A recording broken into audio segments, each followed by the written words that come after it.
Welcome back, builders. After the summer heat of the last couple nations, I figured we would cool things off as summer heats up. So we are going to take a look at Vanheim, Age of Vanir. Vanheim is a land of misty moors and bitter forests, inhabited by tall and innately magical race known as the Vanir. The Vanir are mortal enemies of the giants of Jotunheim, and since the beginning of time they have waged a great war upon each other. They are masters of illusions and are able to trick mortals with their glamour. In the halls under the mountains, Vanheim live dwarves, smiths capable of crafting fabulous items. Vanheim is a land of magic, and even the horses are enchanted and exceptionally fast. Vanir are skilled shipwrights and navigators and can sail the oceans. Lesser beings are not held in high regard, and their blood is sacrificed to sate the awakening god. Pretty cool nation here. I feel like they suffer with a we have Helheim at home syndrome. As we look at these troops, it's going to be very familiar for a lot of it. But they still have some of their own stuff. They have a pretty unique recruitable unit here. Let's take a look at what they can all do. As for national features, we have ocean sailing, which is pretty handy. That gives you a lot of mobility, a lot of surprise attack angles. In most maps, if you have large bodies of water, it allows you to not get cornered like some land nations might. We can trace income across oceans. Again, another very valuable thing. If you don't have that, that means on your foreign coast, you would need to build a fort before you could get any income. We don't have that problem. As long as we are connected via a body of water, and you don't need to own the actual provinces, then you can trace a route and collect income. We have illusions, that's our glamour from our race, and we prefer a cold skill of +1. Our military is made up of Vanir and some humans. For magic, we have pretty good air, we have okay glamour, we have pretty good earth, we have a tiny amount of blood, and a tiny amount of fire and death. Our priests are average. We have this guy right here who is a priest level 2. And we can perform blood sacrifices. So we can take blood slaves and turn them into temple checks with blood mages. For our scales, we have an increased cold limit of +1 and an increased magic limit of +1. Our buildings use standard forts. Overall, an okay nation. We do have a little bit, I wouldn't call it overly unique, but it's also not a standard human nation. The sailing gives you some interesting mobility. We have glamour troops, so that opens up all the glamour stuff you can usually do. Let's look at our sites. For sites, we have Valhalla. Valhalla allows us to get our sacred and our big cap guy. We get 2 air and a glamour from that. And we also have the Halls of Anvar. The Halls of Anvar allow us to recruit Fabors and Dwarven Smith in our capital, and provides a pretty hefty income of 3 earth gems. So right there off the bat, smiths are earth crafters, and we have a nice earth income, so very nice combo there. Taking a look at our units and sacreds, we start with the Surf Warrior. This is a human, like a captured human. They're not technically a slave, but they are definitely the lower rung of society here. The Surf Warrior is essentially a militia, maybe a little bit better armed than most militia. So only 8 morale, human stats, a decent leather hauberk, and a shield, no helmet. As with most militia-like units, they're not particularly useful other than perhaps using them to try to up your siege strength. Next up, we have the Huskarl. This is our first Vanir unit, and pretty decent. So we have the stealth and glamour that's going to be inherent to Vanir. We have above human stat line, 13 HP, 11 strength. We're pretty decently trained. We have pretty good defense skill. We are equipped with a spear and javelin. And for defense, we're actually pretty well equipped with ringmail, cuirass, an iron cap, and a shield. So come in at 9 protection, pretty decent, I would say. 11 morale's a tad on the low side, but having the glamour helps with that. Being stealthy means sometimes you can avoid fights that otherwise you would not want to take. And they're not too badly priced for a glamour troop. 25 gold, 10 resources, 21 recruitment. Usable. Like with most javelin troops, I do tend to find that if you are going to do your javelin throwing, it breaks up your front line as you kind of stutter step forward and throw. and that makes the people out front much more vulnerable. So if you're more worried about keeping your guys alive, perhaps just hold an attack rather than hold and fire, or just use attack commands so that you don't throw the javelins at the beginning to keep your line nice and solid. Glamour troops with 3 to a square are pretty defendable. It's pretty hard to take them down, but one guy out front soaking 3 to, I don't know, 9 attacks, it's probably going to get hit and die. Next up, we have the Huskarl, version 2.0 with axe, and he is the same troop except for he has traded in his spear for an axe. So the axe is a length 1, attack 12, damage 19, versus the spear, which is a length 3, attack 12, 14 piercing damage. So why would you want to use the axe? Well, you need to hit something really, really hard. 19 slashing damage is pretty dang good. Even heavy armor of the age, let's say 16 to 18, you have a decent odds of getting through that. Then you get the slashing bonus. Slashing also does better damage for breaking shields, if that is relevant to you. So, pretty decent there. If I just needed line troops to hold, I prefer spears because they have chances to repel. If I'm looking for a more killy line and I'm not worried about being repelled, then the axe gives you a better damage profile. Otherwise, they are equipped the same way with the same stats. Next up, we have the Hildman. This is probably your more elite line troop. We don't have the javelin option, but as previously mentioned, that is kind of a benefit for line troops. You want them to stay in a nice formation. Wielding a broadsword with 1 length, 13 attack, and 17 damage, we kind of have the middle ground between axe and spear for damage-wise, and I like these guys quite a bit. The broadsword is also a weapon that gives you an extra defense point, so we have on paper we have 17 defense, which is pretty darn good for a line troop. Combine that with having glamour and staying in good formation, these guys are pretty darn tough and can hold the line relatively well. And at the same time, they're hard to hit and they have decent morale, so they're not even going to get repelled too badly, especially against lower quality line troops. You will definitely chop them up pretty effectively here. Now, you do pay a premium for these guys, 30 gold, 17 resources, 25 recruitment points. But this is a pretty elite troop, and that's not a bad price for what you're getting. We come in with a scale mail hauberk, iron cap, and shield. So 13 protection, and that's true 13 on the body. Notably, they don't have any natural protection, so if you did find a way to give them some protection buffs, they would be far more hardy. We also have pretty good access to air, which opens up the options of perhaps getting mist form on these guys. Add mist form to these guys, and they're not going anywhere anytime soon. Next up, we have the mounted Herdman. This is kind of your quote-unquote elven mounted cavalry with the problems that entails. So they have the Fey horse, very fast at 30 speed, but the horse is not wearing any armor and only has 4 protection. So arrows are your bane, and frankly, even just combat is kind of your bane. 17 defense is decent, so if you're just hitting things and killing them, you'll be okay, but the second you have to stand and fight, sooner or later somebody gets a lucky hit on a horse. Otherwise, they have poison resistance, they're stealthy, they have their own glamour.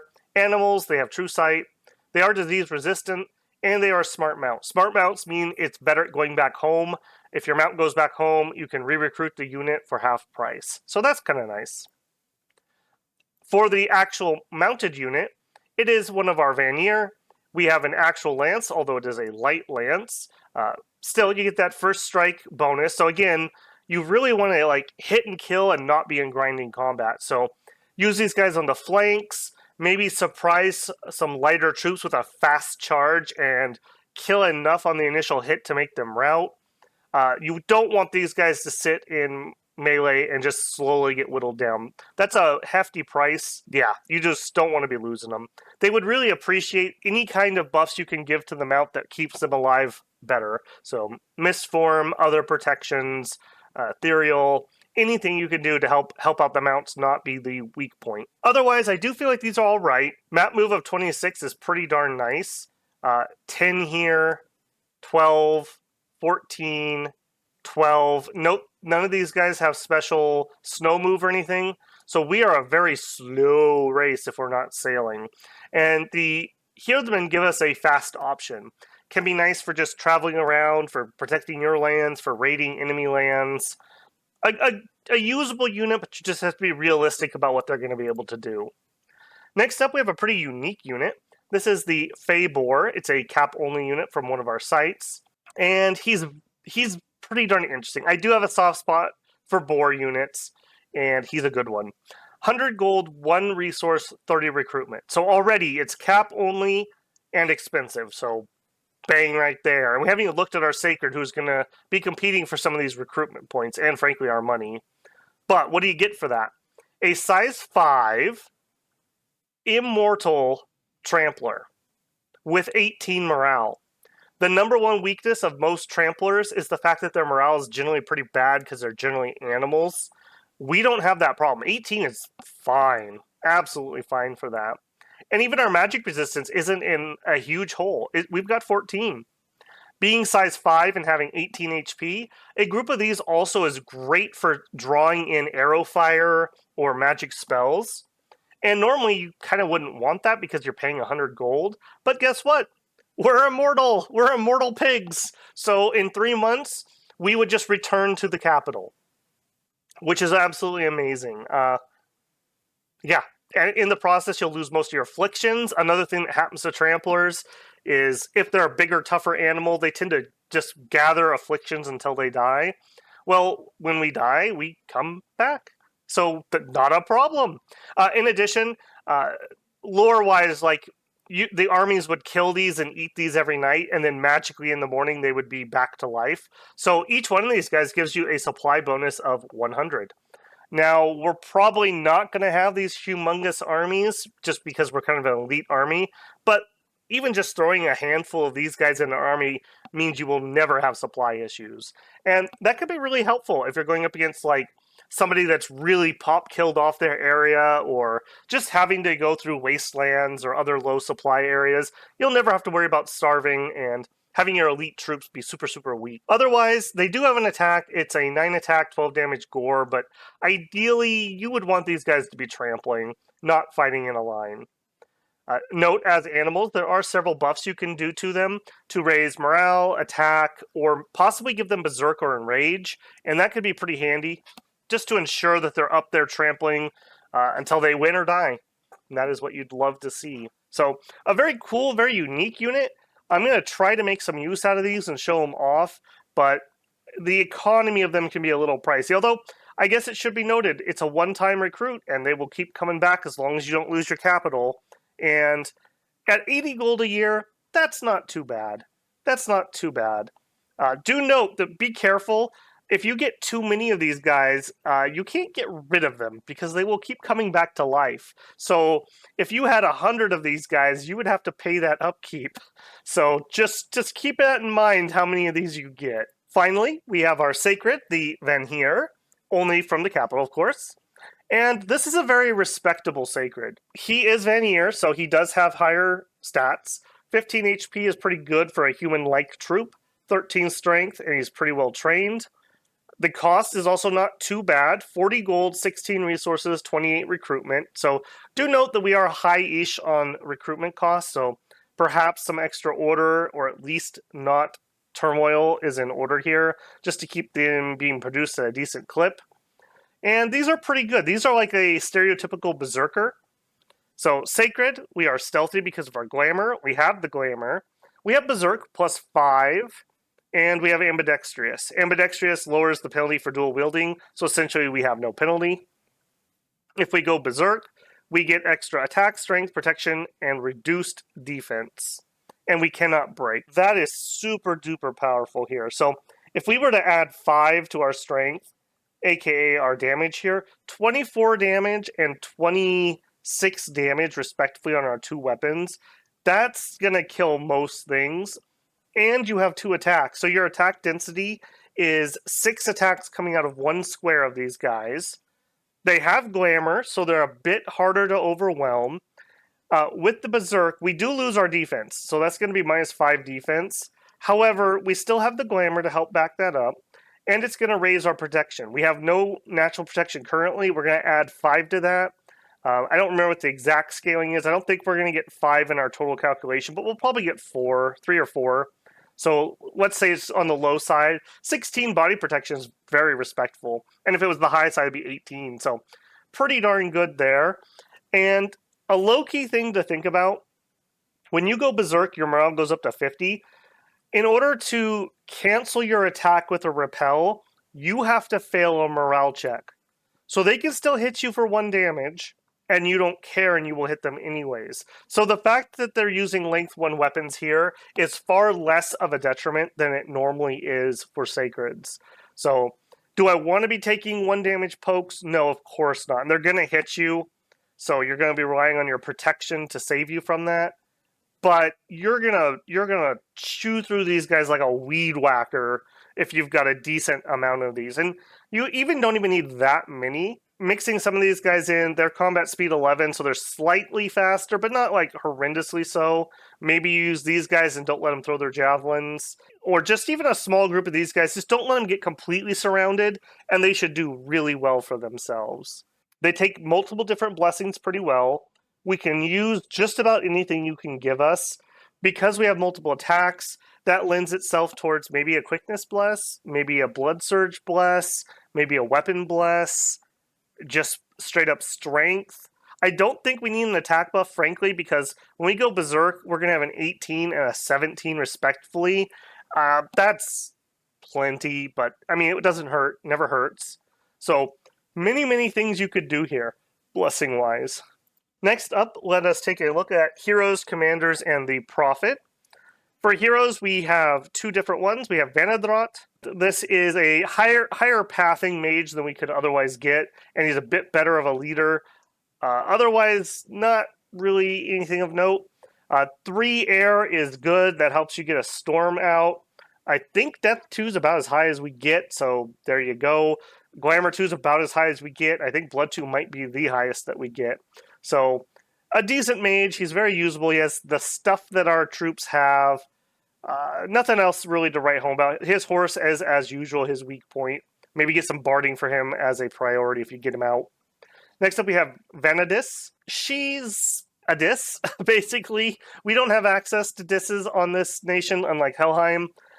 She has lance, she's flying, she has a combat caster, so this would be a good one to thug out.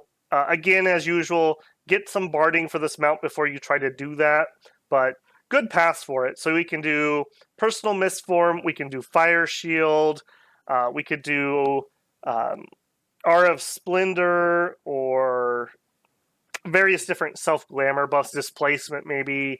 She has her own Awe 3, a pretty darn powerful thug, but it's a one-off thug, so basically. For our commanders, we have a very small lineup compared to a lot of nations we've looked at lately. We have the Van Scout. A glamored scout is really nice. However, he has high gear that you don't generally want to use on a scout, so he costs 15 resources. And because he's a Vanir, he costs 55 gold. The standard is about 35, and cheaper ones even go lower than that. So, while he's good and perfectly usable, he's extra stealthy at 75, which is pretty nice. I would prefer independent scouts, frankly, just because of the cost and not using fort turns. Next up, we have the beginning of our mounted mages. We have a Vanhurst. This is our basic mage, and first thing to note here, 235 gold for a 2-path mage is pretty pricey, and they're not even linked paths. 1 air and 1 glamour does not open up overly much for you. Priest level 1, 9 research for 80 gold, so he does meet that bare minimum for efficiency. But otherwise, I mean, it is what it is. It's what we have. So this is our main researcher, ideally. How many of these you get, I think, just depends on what you can afford. Because I think you're better off with your better mages and just have them research when they have nothing else to do, rather than getting a core of efficient researchers. Although we do have access to Alquils, so we can boost these guys up pretty easily. We're going to want to go down crafting, and we have crafting mages, so something to think about there either way. They do have our standard stuff, so they have sailing. They're using the same horse with no armor. Yeah, Usable, they're efficient enough. I'm not like sad about them, but we have better options. Speaking of better options, our Vanjarl can be gotten from any of our forts that have both a lab and a temple, just like the previous guy, but his pathing is a lot better. Now, kind of unfortunately, we have blood here, and I say that not because I don't like the blood, but for most combat uses, we're going to use these two paths and not blood, and we're paying for the blood path. 440 gold. He is not slow to recruit, so you have that going for you, but that's a pricey mage. That's a pricey mage.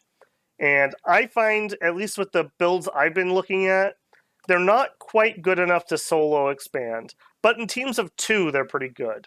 So with air magic here, you can do something like have 2 of them. One of them's going to do a blessing. One of them is going to give mist form to both of them. And then you could do personal flight. You might consider doing some glamour buff. And then you can hold an attack rear with these guys. Makes for very efficient killing of indies or PD, and armies that aren't ready for you can be killable. Now, a lot of what I just said is dependent on what bless you do take. These are also our priest level 2s, so we are pretty good about getting our sacreds blessed. I don't think you end up with massive hordes of sacreds, so I feel like Holy 2's fine. We don't have... Well, we do have a sacred summon, but not one you're going to get in mass. Otherwise, we have 13 research for 162, so we have crossed into inefficient territory there. We have the glamour stuff. We are able to sail, which means we can take our troops with us. Equipped with the broadsword and the heavier gear.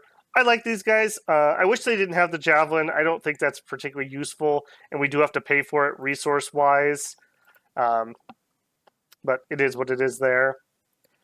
Next up, we have the Dwarven Smith. This is a cap-only unit for us.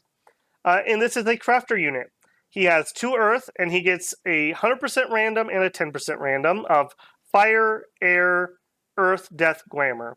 I believe he is our only access to fire. He is our only... Actually, no, I take that back. I think our next guy does have some death random. Yeah. So, but he is a crafter who can get death, and he is a master smith. That means that for the purposes of crafting, he gets to add 1 to his magic paths. So if he rolls death 1, he can craft items as if he is a death 2, which is pretty darn nice. And if you roll up an earth 1, which you have a decent odd, you have a 20% odd to get one, you're earth 3, so you can do hammers, you can do boots, with his other pathing here. Owl quills, lightless lantern would not. We could have a very small chance to get lightless lanterns.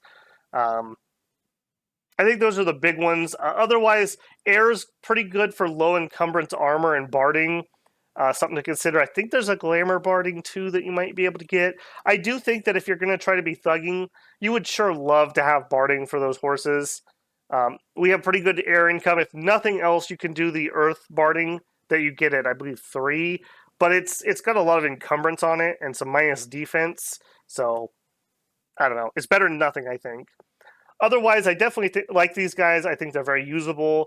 You will probably want to get them out and site searching when you can, especially to get the death, the glamour, and frankly, just all the gem income. We would love to be casting and crafting with that. One of the earliest thug weapons that has AoE is the... Oh, what is it called? The rod that does flame eruption. Let's see if I can just craft one here. Mace of Eruption. Mace of Eruption is one of the earliest area of effect weapons. Our thugs would sure like that. And we don't have any native fire income. Yeah, we have the air, the glamour, and the earth. So getting a little bit of that would sure be nice because that would really up the killing power of our thuggy type units. Finally, we have the Vanadrat. This boy comes in at 595 slow to recruit cap only. So he's an expensive guy. 2 air, 2 glamour, a blood, 2 priests, and a random of air, earth, death, glamour, blood. Very powerful mage. Probably who you'd want to lead your blood sabbaths if you're going to use them. That makes him capable of doing storm, You'd probably want to have 2 guys in the Sabbath with him to get him up to Air 4, make that relatively cheap for you. If you get the Death, there's some Glamour Death Thug things that are really powerful, although that's a lot of money to put into chancing that. Otherwise, he is good at leading troops at 150 leadership, does have our standard stats, is wielding a lance, and our heavier gear. I tend to find that this guy, he kind of gets overshadowed by these. They're just the budget option, and the budget saves you, what, 100 and, I don't know, 55 gold or so? That's a pretty big price difference. That's a lot of price difference. So I tend to find that the Vanjarls are more useful than a Vanadot, but he could come out, he could do a little better glamour searching for you. Maybe you luck into the death and he can go do your death searching for you. If you're going to start blood economy, you're definitely going to stick to the Vanjarls, but maybe he's going to be the one you want to empower for casting rituals and combat spells. So, very usable guy. Having the blood gives you the option to cure afflictions on them through some blood rituals. Yeah, again, let down by that poor Fey horse. These poor guys. We need to invent barding up here in the north. Who would I make my prophet? On this nation, I would be fine using a Vanhurst. They do have the 26 map move. They don't have great magic pathing otherwise, and they're as good as basically either of these 2 guys defensively. And I think they all have the same map move. Yeah, so he would be the one because he doesn't have other spells to cast that I would want. Map move is great. He does have stealth and glamour, which is great for rushing over to claim a throne or something. You could do it on this guy to lower his expensive 224 upkeep cost, but again, as always, he's already a 2, and if I'm getting one of these guys, I want him to cast something magical. I don't want him to be just doing blessings, and I mean, I guess he can already do Sermons of Courage. So I think I would stick to the Vanhurst here. You could argue that a Van Scout does basically the same thing, but he's less than half the speed. I think that is a pretty major penalty there. Same thing on the Dwarf. He's just too slow. I wouldn't prophetize him. National items, spells, and other magic. As for national items, we have no national items. We are pretty good crafters, though, with that Dwarven Smith, so open up a lot of just generic items for us to use. As for national spells, all of our national spells come from Conjuration. We have Sloth of Bears. These are the non-Roos bears, so I don't love them, although 15 plus isn't bad. However, we have no nature access, so it's going to be pretty difficult to cast those. At Conjuration 4, we have Awaken Dragar, which we saw on Helheim. They're interesting undead, but 12 gems for 4 of them, so these boyos are 3 gems a pop. We'll look at them here in a second, but I don't like that value equation. I think you're better off with just plain undead, frankly. At 6, we have Summon Valkyries. This is something we might be able to cast. It's kind of difficult for us, though. It is a combat summon also, so you're going to summon them in, and you're probably going to need your prophet or your god to get them blessed, because they're going to fly off right away, probably before they get blessed. Finally, we can summon Dwarves of the 4 Directions. This is a very interesting ritual, although it's all the way up at 8, so it's hard to get to. We also can't natively do this. The best we could do would be a dwarf that rolled air, wearing earth boots. That puts us at air 1, earth 3, and then you're going to have to empower because the air boosters are not low. So this is either coming off your pretender or a lot of air gems, and it's not a cheap spell either. You get one of 4 dwarves. They each have some different magical paths. As you summon them, it has more and more hurricanes, and if you get all 4, it casts the entire world into darkness and puts a perpetual storm up. One thing that's very interesting about that is that's not a ritual that somebody can counterspell. They have to find and kill your dwarves in order to turn this off. So somehow, if you manage to survive the game and you had built yourself to cast this and you get all 4 of these guys and you can keep them hidden and safe and you're prepared for darkness and storms and other people aren't, that would be super powerful. But that's a heck of a lot of conditions I just mentioned to make this useful. Cool, flavorful, questionable use is my verdict on this. For our summons, we have those Great Bears, the same ones that we had looked at before. We have the Throg. Like I said, they're not bad. I mean, 30 HP. They have a second form where they get larger when they take damage. Their strength goes up from that. I think their attack might go up from that. They're amphibious. They have fear. They have cold resist. They have a cold aura. They have spirit sight. That all sounds great, but for 3 gems, I get 30 HP on 4 dudes. I'm just not sold on these guys at all. We don't have the dwarves here. So we have the dwarf of the north, east, west, and south. A lot of air, water, earth, fire, air, earth. Air, earth does have 2 nature, so there you go.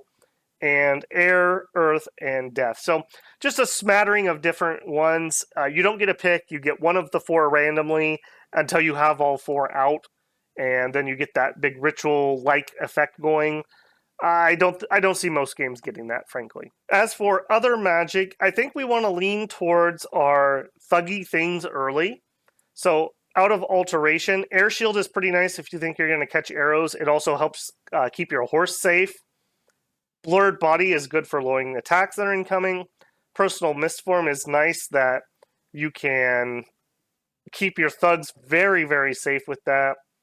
We do have the ability to cast Mist. That's a pretty rare one that people don't normally use. It basically makes it harder to hit people, like it lowers your precision, and it also keeps cloud effects around. So it could be something there. I've never used it for that purpose. I've used it for limiting precision. Yeah, if somebody's massing archers against you, that is pretty handy.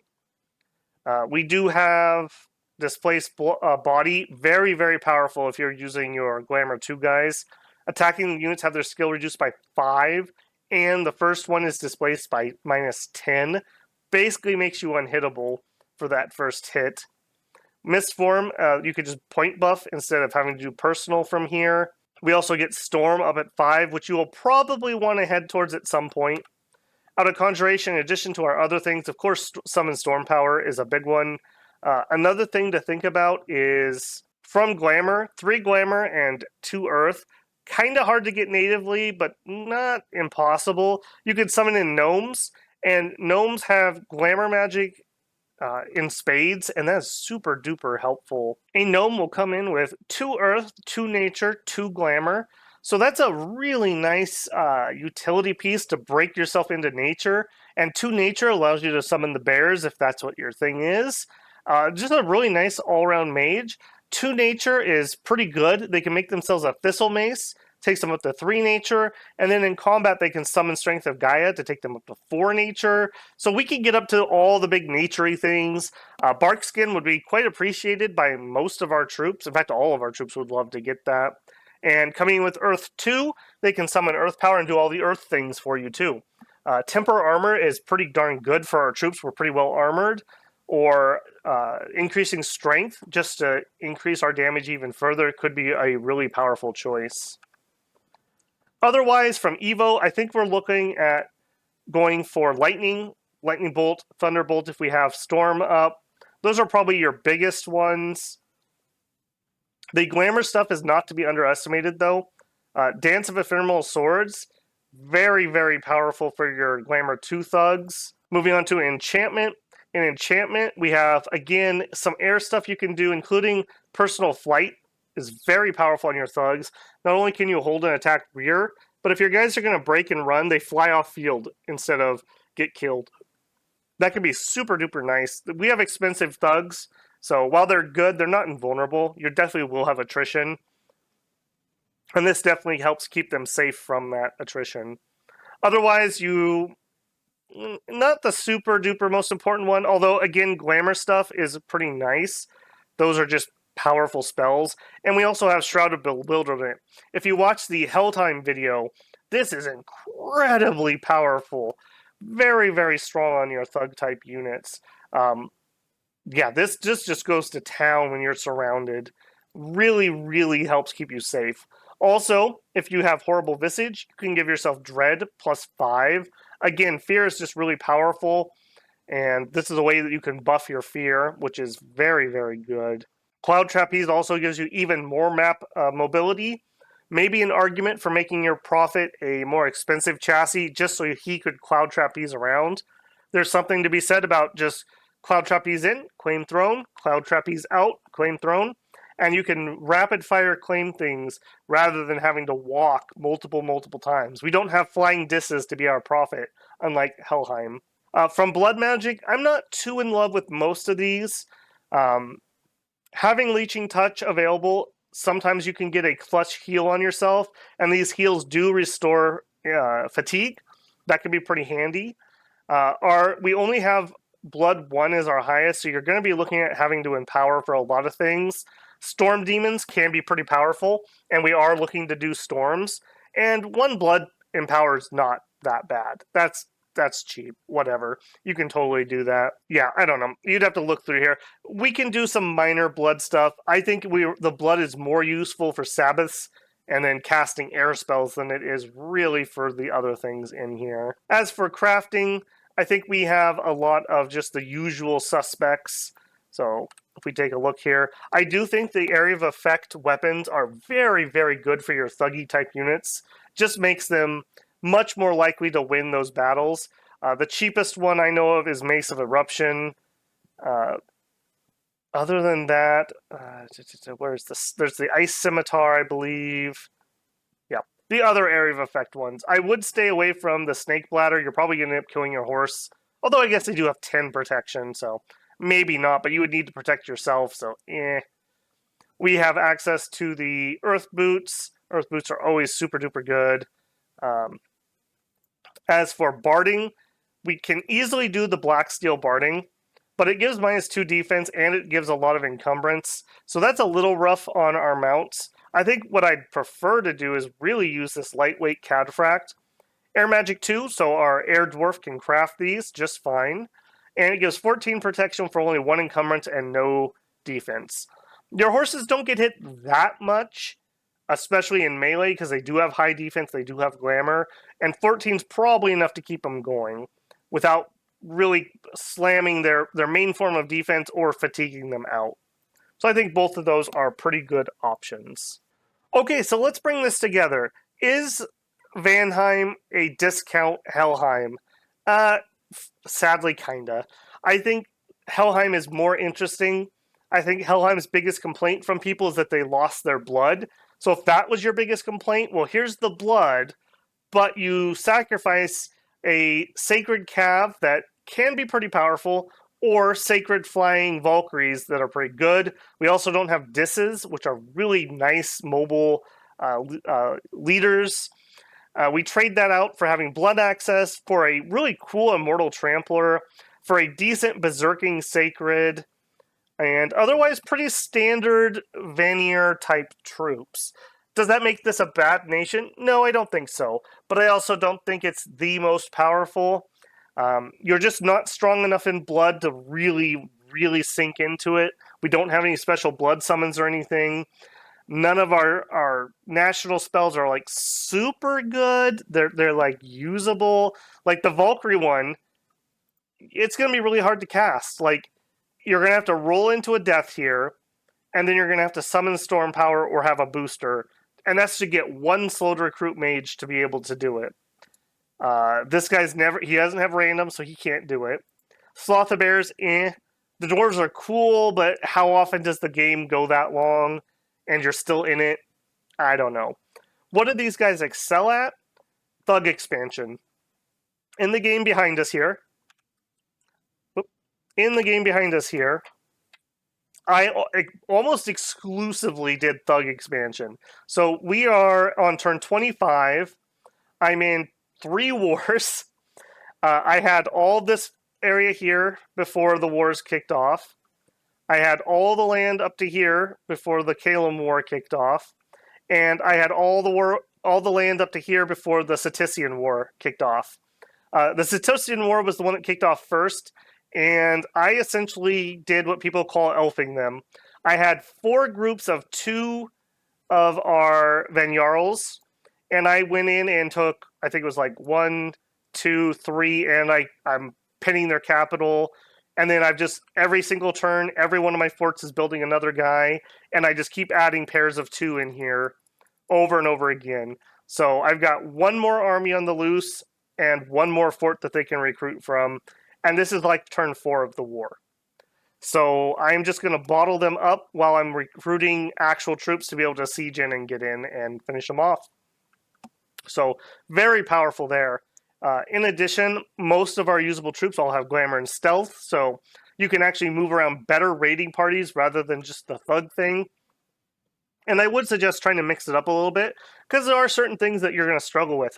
One of the things that has given my thugs some pause is when they have a couple chariots rush in and kind of keep me busy for a little bit, while they have their serpent guys come in, who they have a pretty decent bless for hitting me in this one, and they somehow just keep hitting me. They have magic weapons, so they pop through some of my defenses and get my riders, unfortunately. So that is something, if you want to do a thug expand, these guys are pretty good for it. Very good for it, in fact. If you look at the script, this is what I was talking about, making a team. So one guy does blessing for both of them, then personal misform, personal flight. They rest for a turn and then attack rear. And the other guy does his misform. He blurs both of them, does flight, holds, and then attack rear. And this is very scalable. You can just add more guys in here. Do note that if you're going to have them share point buffs, only 2 of them can fit in a square. The bless can hit multiple people, but the other ones cannot. So I tend to keep them in pairs of 2. You could have Vandrats. These guys are better just because they're better pathing. They can do better self-buffing. But again, they're just so pricey. I think I'd rather go with the budget option and have like 1.5 for the same price, and just have more of them to go around. I don't think I've lost but 1 in all 3 of my wars. Now, I have had some afflictions come up, but if it gets really bad, we could do some blood shenanigans and clear them off if I wanted to. But frankly, these guys are so cheap, I'm fine with that. We have had a lot of instances where I've had to reacquire mount. It should be noted that, let's say I'm here and I have to reacquire mount. It's just a command you can do. I don't know why on some nations they make you go to a fort, or at least it seems to make you go to a fort, like you don't have the option always. I don't know quite what the rhyme or reason is, but in this game I haven't had to go to a fort to reacquire mount. I've been able to do it in the field. Next, let's take a look at Pretender design. Vanheim has a pretty small collection, unfortunately. We have some of the, I guess, Norse god type people, and other than that, we basically just have Cold Nation / generics. So we have Irminsul, a fan favorite. 3 nature with raising your growth is pretty nice, especially for 140. This site gives you a extra nature income, and even if you started in prison, you would start with the site. So that is pretty dang nice, having an extra nature income right off the bat, especially if you have a plan for what you're going to do with that. Pretty cool. Dirt cheap. Like, if you're just going to buy regen, let's say, you could buy this guy super duper cheap. Let's do just regen. Look at that. He's awake with regen, and I still have 5 scales worth of points. Pretty darn nice there. You would need 1 point for a bless. It's 40 right there. So 190 points left with a regen bless. Still pretty darn nice. 4 scales plus a smidgen here for, yeah, go up to 6 Dominion. Very usable, if a bit boring. Otherwise, you have the standard immobiles that most people get. Of the Norse people, I'm not a huge fan of all these. The Divus of the Sun does give you 2 fire gems. Could be nice for that. Maybe you want to just make those Maces of Eruption right away and really go all in on thugs. You could give them fire shield, and I don't know what you do with the nature. Maybe just pay for the fire shield with the nature. Make it pretty cheap. We could look at that. Fire shield requires 6, and we would need 1 more bless point. Okay, she could personal regen herself. She'd need armor to be able to fight. Fire shield would be just fine on our glamored sacreds, if again not overly exciting. But again, we are awake here. You could take that down to dormant. I mean, usable, pretty usable. Azjaja is another one. She has Disease Healer, which is rather nice to have. We do have the Lenormand. Can be super duper strong. He does spread death, so just note he is kind of a nasty killer of pop type stuff, but he's totally able to expand. If you want to see how that goes, I used a uh, we don't have the Sveltar Dwarf, but I used a Sveltar Dwarf who turns into one of those in the Ulm streams, and you can see how that goes. Otherwise, for unique type things, we do have Son of Fenrir. This is one I kind of like. We will probably use him at some point. You could go something like Regen and like a Cold Aura, maybe. What is Chilling Aura? 5. That's a little on the pricey side. Maybe instead of Regen, maybe we knock that down to like Bark Skin and either Chilling Aura or Slowing Weapons. Let's say Slowing Weapons, why not? That's only one more point, so we knock it here. We're only at minus 18. That's not too bad. We could go a little colder. Maybe take that down a smidgen. Get us a bit more. You could play with it. Like, this is okay. It's okay. He is nice that he comes in with 1d6 Jotun Wolves, and those Jotun Wolves are sacred. So while he can be a tiny bit squishy, I think if you sent him out with some troops, and then he would auto bless the wolves if you're in your own dominion. He has okay HP with the bark skin, and then he could cast like personal regen on himself. He'd be okay. He'd be okay. Other things you could do that would be interesting. I do not like the female dog queen. For the price, 25 HP chassis, I don't like this. Only 15 invulnerability, not high enough at all. Not in love with that one. Frostfather is a fan favorite, I think, for a lot of people. He has a 2-path, so he can get something really, really cheap there. One thing you could consider when you're looking at what blessings you want, maybe getting Winter's Gift. All sacred units disregard movement penalties from cold climate. We don't have that on our troops. This would help get a lot more mobility if you're running around with just your sacreds. What are we going to use? Let me show you. I do have to apologize. I think we've done a Great Enchantress relatively recently, but she was by far the cheapest chassis I could find for this. I do want to call out, there was a user post on the Lucid's Discord server named Pendrix, who had mentioned the idea of getting the winner's gift here. And I took some inspiration from that. And they also were discussing some fear things with that. And again, this is a couple weeks after we talked about fear before, but I'm still in kind of the like, fear. I gotta do some more testing with that. So I went with an awe dread combo, and the reason being is this is way cheaper than trying to get fear and awe at the same time on a chassis. You can get awe, or you can get fear very cheaply with like a Demi-Lich, but it's hard to get awe. This chassis allows me to get both, and with enough points left over for winner's gift. So very nice. She gives me some more glamour income right off the bat. We are coming in at awake, so our scales are not the best. I did go very cold here. You could totally move this around some.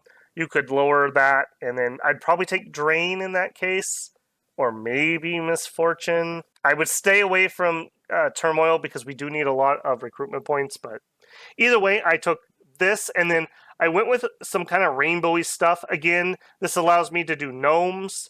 This allows her to help craft other things. She has the high enough fire to make fire boosters, high enough death to make death boosters, the cross pathing to make the glamour boosters. Kind of a crafty, sight searchy god. Not one that I particularly want to see in combat, but otherwise pretty nice. We get the snow movement from Winter's Gift. I quite liked it. It expanded pretty nice. This blessing here makes your thugs very, very powerful. To get started, I would say you probably need Mist Form, and that's it. This bless personal Mist Form, and then you would sure like personal flight just to be safer, but I think you can start even before you have that. So you're not looking at like super high research goals to get going, and you do have a little bit higher ceiling to reach once you get some more especially glamour buffs researched for them.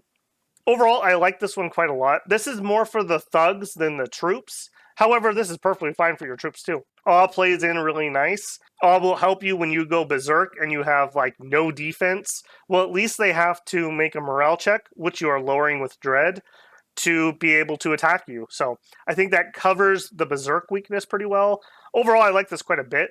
I do think that maybe a weapon blessing would be more fun on your sacreds. I also think that something protection wise might help you them out pretty good too. Maybe you could go something really cheap with earth and just take hard skin, because hard skin and berserk would give you 11 protection in addition to all of your gear. You'd probably end up somewhere in the neighborhood of like 16 to 17 protection total. Could be pretty darn powerful. Pretty interesting one. I like that we're using kind of a heavy awake incarnate bless here, and thug expansion is always fun. You don't have to do a ton of scripting, and it gives you some time to build up your expensive troops, and then your expensive troops are a different strategy really to counter than your thugs, so it gives you at least two different tools to use as you are pushing out into the world. Okay, so that's my thoughts on Vanheim. Hopefully you found that useful. I didn't have as much to say here as I usually do, because I really do feel like these guys are Helheim at home. I would like to see them have either an additional mechanic of some sort or an additional summons. Maybe we could summon in some Feyboars instead of the bears. If we could get these guys off of gems instead of gold, that would be pretty nice. I don't know. Uh, that's all to say, though. There's nothing wrong with these guys. They are perfectly functional. They are glamour troops. Glamour troops that can thug are always going to be powerful, so they're fine. Let me know what you think, though. I think this is a nation that has a lot of room for different blesses. I think you could go the gambit from just a rainbow imprisoned all the way up to what I did with an awake, or maybe even just a mix of the two. Maybe you do some careful thug expansion with some troops, and then you wake up from dormant with a bigger, heavier bless. I think there's a lot of room for options, despite the small pool of gods that we get. Okay, well, yet another one done here, builders. I hope you enjoyed this one. I'm looking forward to the stream. We're going to sail some fools. We're going to elf some fools. It should be pretty fun either way. All right, take care, builders, and I will see you in the next one.